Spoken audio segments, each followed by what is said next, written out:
Здравствуй, Арми! Может ли одно простое поздравление с днем рождения действительно потрясти сердце миллионов людей по всему миру? Или оно скрывает в себе эмоциональную истину, которую Чингук никогда не осмеливался выразить открыто? И почему реакция Тэхёна сегодня заставила Арми лишиться дара речи, гадая и чувствуя, что за этими словами стоит нечто гораздо большее? Этим утром, когда календарь показал долгожданную дату для фанатов BTS по всему миру, атмосфера в социальных сетях внезапно превратилась в трепетное пространство коллективных эмоций. День рождения Ким Тэхёна, известного под сценическим псевдонимом Ви, это не просто празднование возраста, но момент размышлений, который всегда находит глубокий отклик у Арми.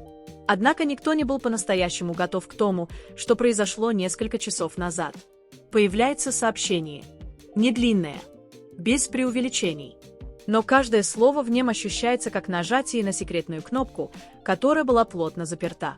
Чингук наконец заговорил, и то, как он это сделал, создало тишину, которая была громче крика. Сообщение появилось без драматического предупреждения. Не было ни обратного отсчета, ни тизера, ни сигнала о том, что должно произойти нечто эмоциональное. Именно это делает эффект таким ошеломляющим. В течение нескольких минут скриншоты разлетелись повсюду, начали появляться переводы, а ленты новостей заполнились эмоциональным анализом. Многие спрашивают, это просто поздравление, как обычно, или здесь есть другой слой смысла, намеренно замаскированный? Почему Чингук выбрал именно эти слова и избежал других? И что больше всего лишило Арми дара речи? Почему Тэхён отреагировал совершенно неожиданным образом? Чтобы понять, почему это послание считается самым эмоциональным за всю историю дней рождения Тэхёна, публике придется проследить историю отношений Чингука и Тэхёна, которые на протяжении многих лет были центром внимания, догадок и восхищения. Они не просто коллеги по группе. Они выросли вместе под жестоким давлением индустрии, деля сцену, мечты, страхи и потери. В многочисленных интервью они оба часто смеются над прошлым.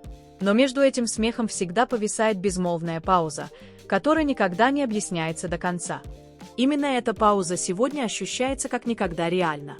Послание Чингука на этот раз не было оформлено в типичном юмористическом стиле или в виде легкой шутки.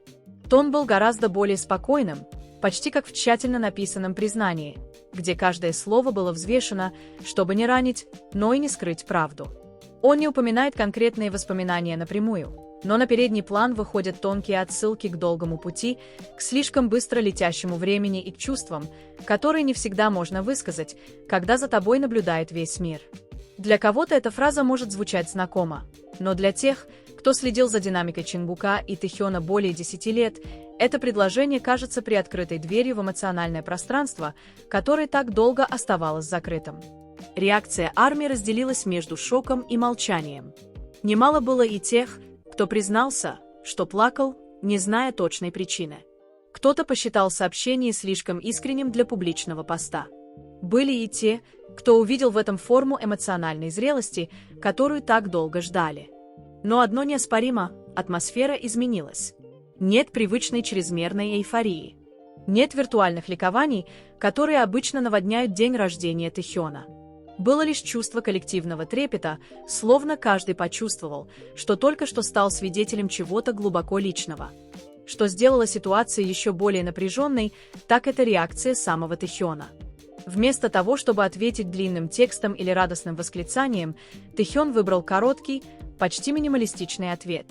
Но именно в этом и заключался настоящий сюрприз. Он не пытался нейтрализовать эмоции Чингука. Он не отвлекал внимание. Он просто признал простое признание, полное смысла. Многие называют такую реакцию зрелой формой принятия, в то время как другие видят в ней сигнал о том, что за кулисами идет или уже состоялся долгий разговор. Наблюдатели за корейской поп-культурой начинают выделять этот момент как пример того, что айдолы третьего поколения сейчас находятся в фазе эмоционального перехода. Они больше не подростки, вынужденные улыбаться перед камерой. Это зрелые мужчины, которые несут на себе груз мировых ожиданий, долгую историю успеха и личные отношения, которые не всегда можно упростить. В этом контексте послание Чингука – это не просто поздравление, а скорее эмоциональный артефакт, фиксирующий сложную динамику между двумя людьми, прошедшими через многое вместе. Немало людей также связывают это послание с недавним периодом молчания Чингука. Известно, что он стал реже открыто говорить о своих чувствах, предпочитая выражать себя через музыку или мимолетные моменты. Поэтому, когда он наконец пишет что-то настолько личное, публика невольно задается вопросом, что им движет. Является ли это отражением внутренних перемен? Способ ли это для Чингука закрыть одну главу и открыть другую в своей жизни? Эти вопросы висят в воздухе без однозначного ответа. И именно это заставляет людей продолжать обсуждать послание. Для самого Тэхёна этот день рождения с самого начала ощущался иначе. В прошлые годы он часто выражал благодарность армии в теплой и яркой манере. Однако сегодня в его словах прослеживаются созерцательные нюансы, которые трудно игнорировать. Послание Чингука кажется зеркалом, отражающим собственный эмоциональный путь Тэхёна. Многие фанаты заметили изменения в мимике, выборе слов и даже временную задержку перед ответом Тэхёна. Все эти мелкие детали тщательно анализировались, словно каждая секунда содержала в себе ключ к разгадке. Международные СМИ начали рассматривать этот момент не как сенсационную сплетню, а как культурный феномен. Как может обычное поздравление спровоцировать глобальную дискуссию о дружбе, зрелости и эмоциональном самовыражении мужчин в индустрии развлечений? В мире, который часто требует идеального имиджа, подобные моменты искренности редки. Чингук, со всей его популярностью и направленными на него прожекторами, предпочел не прятаться полностью за образом айдола. Он оставил небольшую щель открытой, и этой щели оказалось достаточно, чтобы миллионы людей почувствовали связь. Конечно, не все реакции были положительными. Некоторые задавались вопросом, не должны ли такие сообщения оставаться личными. Были и те, кто беспокоился, что публика зашла слишком далеко в интерпретации того, что должно быть простым. Эта критика шла бок о бок с глубокими эмоциями, создавая сложный ландшафт дискуссии. Но даже сама критика подчеркивает важный факт – это послание возымело эффект. Оно не просто прошло мимо. Оно осело в мыслях, породило разговоры и бросило вызов границам между публичным и частным. В академическом контексте этот феномен интересно анализировать как пример эмоциональной коммуникации в современной культуре знаменитостей. Послание Чингука показывает, как лаконичный, но значимый язык может создавать широкий эмоциональный резонанс. Здесь нет долгого повествования, нет явных объяснений. И все же именно эта двусмысленность позволяет аудитории проецировать свой собственный опыт. Это механизм, часто обсуждаемый в медиаисследованиях, где открытые тексты допускают широкий диапазон интерпретаций, продлевая жизнь дискуссии. День подходил к концу, но интерес к посланию не угасал. Напротив, он только усиливался. Армии со всего мира делились личными историями, связывая слова Чингука с дружбой, потерей и благодарностью, которую они сами еще не успели выразить. Многие признавались, что это побудило их связаться с близкими, чтобы сказать то, что они долго держали в себе. В этом смысле послание вышло за рамки контекста BTS и стало катализатором личных размышлений для многих. Остается вопрос, станет ли это поворотным моментом в том, как Чингук и Тэхён выражают свои отношения в публичной сфере, или это лишь единичный момент, который запомнится как эмоциональная аномалия. История BTS показывает, что каждая фаза всегда приносит тонкие, но значимые изменения. Если следовать этой логике, не исключено, что это послание – часть более масштабного перехода, как личного, так и профессионального. До самой ночи не последовало никаких дополнительных разъяснений, никаких интервью или официальных объяснений. Само это молчание казалось многозначительным. В мире, наполненном мгновенными оправданиями и быстрыми ответами, выбор тишины может стать самым мощным заявлением. Чингук сказал то, что должен был сказать. Тэхён ответил по-своему. Остальное осталось недосказанным, оставляя место для интерпретаций и чувств. Возможно, именно это делает послание таким эмоциональным. Оно не завершает историю красиво. Оно не предлагает удобного финала. Напротив, оно приглашает каждого остановиться на мгновение, почувствовать и спросить об отношениях, о времени, о мужестве быть честным под прицелом камер. И в день рождения Тэхёна эти вопросы звучали острее, чем обычно. Узнают ли армии когда-нибудь до конца, что Чингук имел в виду под своими словами? Скорее всего, нет. Но, возможно, именно эта недосказанность поддерживает жизнь в этом послании. Она не ограничивает смысл, не втискивает эмоции в узкие определения. Она позволяет каждому прочувствовать это по-своему. И в мире, который часто требует быстрых ответов, это, пожалуй, самый большой сюрприз из всех. Когда этот день закончится и день рождения Тэхёна пройдет, в коллективной памяти останется одна вещь. Не торт, не роскошное празднование, а простое, но весомое послание, напоминание о том, что за блеском сцены и сиянием камер стоят люди, которые продолжают учиться выражать свои чувства. Чингук со своим эмоциональным посланием и Тэхён со своей тихой, но глубокой реакцией создали момент, который армии будут помнить долго. Не из-за дешевой сенсационности, а из-за редкой честности и мужества показать свою уязвимость перед всем миром. Тишина, последовавшая за сообщением, только продлила его эмоциональный резонанс. В разных часовых поясах проснувшиеся армии находили свои ленты заполненными одной темой, не криками празднования, а отрывками фраз, которые повторялись, выделялись и анализировались с разных точек зрения. Кто-то читал послание Чингука как форму благодарности за то, что он наконец нашел в себе силы выйти за рамки частной сферы. Другие видели в нем выражение тоски по временам, когда все было проще. Но чем больше появлялось аналитики, тем яснее становилось, что это послание невозможно свести к одному единственному смыслу. В групповой динамике такого масштаба, как у BTS, каждое слово, произнесенное участниками, всегда находится под общественным микроскопом. Чингук понимает это лучше всех. Он вырос перед камерами, с юных лет уча балансировать между искренностью и осторожностью. Именно поэтому это сообщение кажется таким поразительным. Он не пытается угодить всем. Он не выбрал безопасные слова. Он выбрал слова, которые счел необходимыми. В академическом контексте коммуникации такое решение часто называют преднамеренной уязвимостью, стратегией общения, которая не стремится манипулировать эмоциями аудитории, а скорее признает само существование этих эмоций. Многие давние фанаты вспоминали маленькие моменты между Чингуком и Тэхёном, которые часто упускались из виду.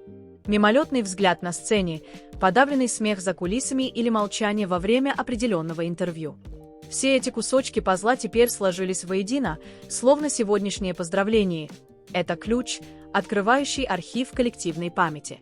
Но, что интересно, вместо того, чтобы разжигать деструктивные спекуляции, большая часть обсуждений движется в сторону рефлексии. Люди говорят о своей собственной дружбе, о словах, которые они еще не успели сказать кому-то важному. Тэхён, с другой стороны, остается верен себе. Он не добавляет объяснений, не провоцирует дальнейшее любопытство. В мире, где принято реагировать на все мгновенно, такой минималистичный ответ кажется почти радикальным. Он словно говорит, что не все должно выноситься в публичное пространство.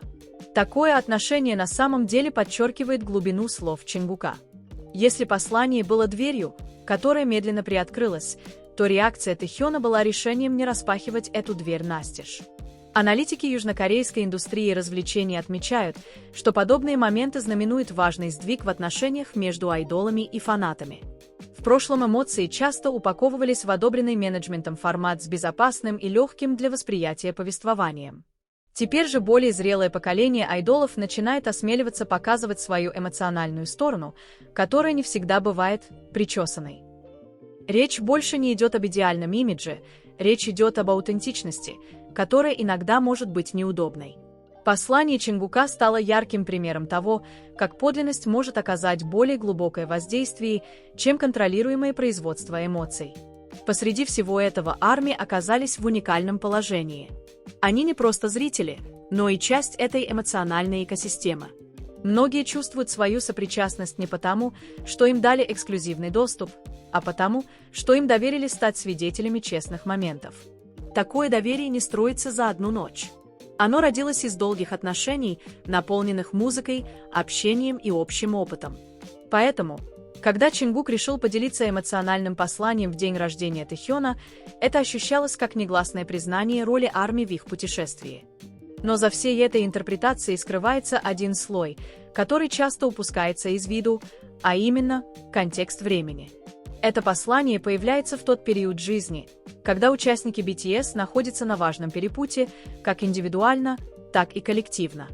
Возраст, опыт и дистанция от момента дебюта дают новую перспективу. Вещи, которые раньше можно было хранить глубоко внутри, теперь требуют раскрытия, пусть и частичного. В возрастной психологии эта фаза часто характеризуется потребностью примирить прошлое с настоящим «я». Послание Чингука в рамках этой теории можно прочитать как часть этого процесса. Неудивительно, что многие фанаты находят в этом послании почти терапевтический эффект. Оно не предлагает решений. Оно не дает прямых советов. Но оно дает признание того, что сложные эмоции существуют, и они валидны. В мире, который часто требует уверенности и определенности, такое признание приносит утешение. Оно напоминает, что это нормально, не всегда знать, как выразить чувства, и это нормально, если слова находят свой путь лишь спустя долгое время. Поздно вечером, спустя часы после появления сообщения, дискуссия начала смещаться от первоначального шока к более глубоким размышлениям. Появились статьи, обсуждающие, чем эти поздравления отличаются от других. Кто-то называет это открытым письмом, написанным шепотом. Другие видят в этом отражение динамики дружбы, прошедшей через фазу публичной романтизации. Но почти все согласны с тем, что этот момент запомнится как нечто особенное. Интересно, что ни Чингук, ни Тэхён не пытаются контролировать развивающееся повествование, никаких дополнительных разъяснений, никакой корректировки смысла. Они позволяют посланию жить своей жизнью. В медиаисследованиях это часто считается формой доверия к аудитории, верой в то, что публика способна справиться со сложностью, не нуждаясь в излишнем руководстве. Такое отношение редко встречается в жестко контролируемой индустрии, и именно поэтому оно кажется значимым. С наступлением ночи, когда день рождения Тэхёна подходит к концу, послание Чингука все еще остается главной темой. Но тон изменился. От удивления к благодарности, от замешательства к пониманию того, что не все нуждается в полном объяснении. Многие армии завершили этот день с чувством тепла и меланхолии, словно они только что прочитали важную главу неоконченной книги. Возможно, именно в этом заключается величайшая сила этого послания. Оно не существует как изолированное событие, а является частью длинного, развивающегося повествования. Чингук и Тэхён не предлагают драматической развязки. Они предлагают фрагменты, честные кусочки эмоций, и позволяют миру прочувствовать их. В зачастую шумном ландшафте поп-культуры такой фрагмент кажется драгоценной передышкой. Будут ли подобные сообщения в будущем? Никто не знает. Но даже если нет, сегодняшний момент оставил свой след. Он запомнится как день, когда поздравление с днем рождения вышло за рамки своей функции, став зеркалом для миллионов людей, в котором они увидели свои собственные отношения, невысказанные слова и мужество быть честными. И, возможно, именно благодаря отсутствию дальнейших объяснений, самое эмоциональное послание Чингука в день рождения Тэхёна продолжит жить, резонируя в тишине, которую он сам создал. Эта тишина не исчезла со сменой даты. Именно в ней начинает ощущаться следующий эмоциональный слой. Хотя празднование дня рождения Тэхёна технически окончено, а послания Чингука все еще говорят, словно время не властно стереть его резонанс. Многие фанаты понимают, что этот момент не похож на обычные новости шоу-бизнеса, которые быстро взлетают и также быстро тонут. Он сохраняется, отказываясь превращаться в мимолетный тренд. В нем есть что-то незавершенное, словно это сообщение, а запятая в длинном предложении, которое все еще пишется. В последующие часы в различных кругах возникли еще более глубокие размышления. Академики, изучающие массовую культуру, начали вписывать эти события в более широкие рамки того, как глобальные айдолы формируют свою идентичность перед огромной аудиторией. Чингук, выросший из подростка во взрослого мужчину под прицелом мировых СМИ, показывает, что эмоциональное выражение не всегда должно быть явным, чтобы быть мощным. Он выбирает точность вместо изобилия, смысл вместо объяснения. Этот выбор в контексте современной коммуникации создает богатое и многослойное пространство для интерпретации. Сам Тэхён, хоть он и не сказал многого, стал эмоциональной осью всего этого события. Многие фанаты отметили, что он не проявил никакой защитной реакции и не пытался отвлечь внимание. Он принял послание таким, какое оно есть, не приглушая и не преувеличивая его. Такое отношение демонстрирует эмоциональную зрелость, которая часто ускользает от внимания публики. В мире, требующем мгновенных ответов, Способность сделать паузу и позволить эмоциям идти своим чередом – редкость, почти радикализм. Дискуссия начала двигаться в философском направлении. Отличаются ли самые крепкие отношения именно невысказанными словами? Может ли молчание быть такой же валидной формой общения, как и длинные заявления? Послание Чингука и ответ Тэхёна открыли дверь к этим вопросам. Многие армии признались, что почувствовали себя тронутыми не из-за того, что было сказано прямо, а из-за того, что осталось между строк. В этой неполноте они находят истинную честность. С течением времени становилось все яснее, что это послание невозможно отделить от контекста всей эмоциональной истории BTS. Группа прошла через фазы эйфории, экстремального давления, глобальной критики и беспрецедентных достижений. Посреди всего этого отношения между участниками стали тем фундаментом, который позволил им выжить. Послание Чингука в этих рамках можно прочитать как признание этого фундамента, не как громкую декларацию, а как тонкое напоминание о том, что долгий путь строится на реальных человеческих отношениях во всей их сложности. Интересно наблюдать и за временным измерением. Чингук не написал это сообщение в первые дни их карьеры, когда все было в новинку и полно идеализма. Он написал его сейчас, после многих лет опыта, увидев, как время меняет людей и отношения. Это придает дополнительный вес каждому слову. Послание рождено не минутным порывом, а долгими размышлениями, и именно поэтому оно ощущается таким тяжелым и значимым. Многие фанаты начали сравнивать это поздравление с предыдущими. Разница очевидна. Если раньше была тенденция праздновать весело и с юмором, то на этот раз нюансы стали глубже, спокойнее и интроспективнее. Эти изменения отражают эмоциональную эволюцию не только личностей, но и групповой динамики. BTS больше не находится в фазе доказывания. Они находятся в фазе осмысления. В этом контексте послание Чингука можно рассматривать и как форму мужества.